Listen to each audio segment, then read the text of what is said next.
After roughly 30 years of remission, the Siege toy line brought Target Masters back into the spotlight as a line-wide gimmick, with familiar faces such as Blowpipe, Firebolt, and Fracas being remade in new forms.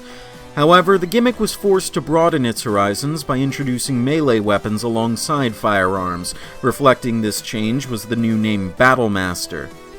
When Earthrise finally got revealed to the masses, this umbrella expanded further to include shields, which were actually just ramps with a peg on the bottom.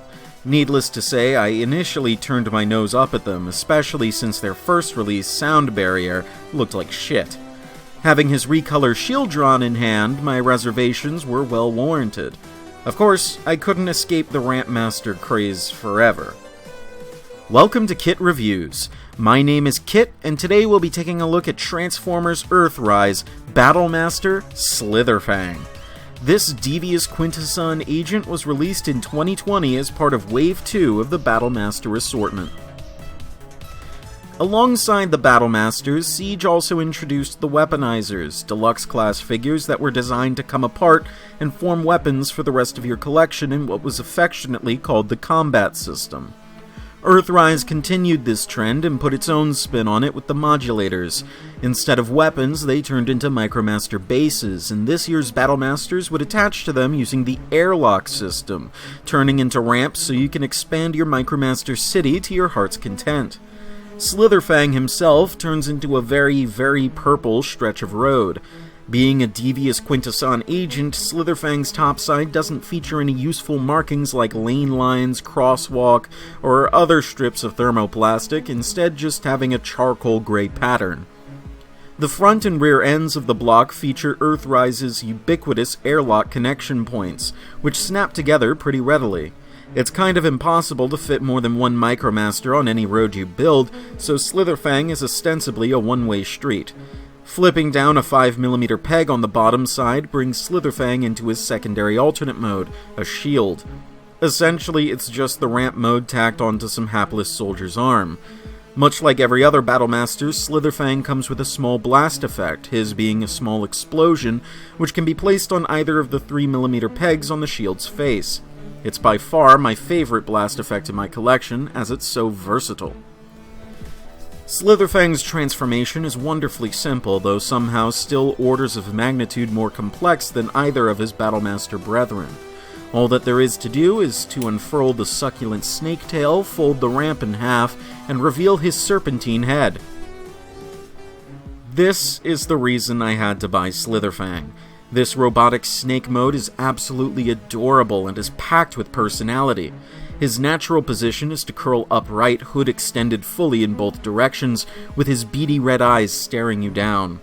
For some reason, he reminds me of the stupid drones from Age of Extinction, as esoteric as that may sound. He can lay flat on the ground if you like, but he clearly looks his best when reared upright. While I'll be going into articulation in more detail soon enough, SLITHERFANG doesn't have the joints to really slither, so his locomotion is explained by these molded lavender treads on his trunk. It would be nice to have had them painted black, but it's not a deal breaker. The tip of his tail is a 5mm port, so you can give any character you like a snake to flail around as he or she pleases. SLITHERFANG isn't too terribly posable, but he does just enough for his price point, I feel. His head, or rather his face, can look up, and it can look down some. His body can hinge forward and backwards, and he has a swivel at the trunk that allows him to just look around left to right, and he has yet another hinge at the trunk here, just below the swivel, so he can do all sorts of crazy shit. And finally, at the tip of the tail, he has another hinge that allows this port to move forward and backward. The only thing really missing from SLITHERFANG, I would say, is the lack of a jaw.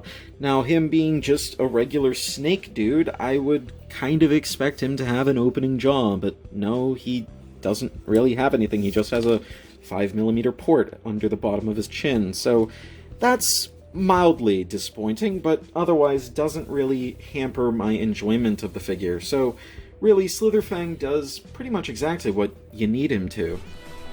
SLITHERFANG is not a terribly interesting or stellar figure, but he is pretty damn neat. A tiny little snake you can make slither across your desk or be used as a weapon or shield as you please.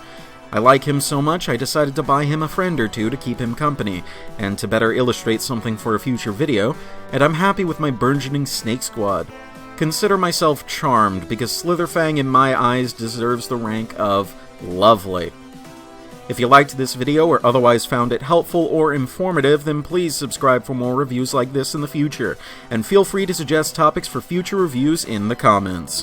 When we return, we'll be looking at SLITHERFANG's Wavemate. This has been Kit Katastrophe. Transform and roll out.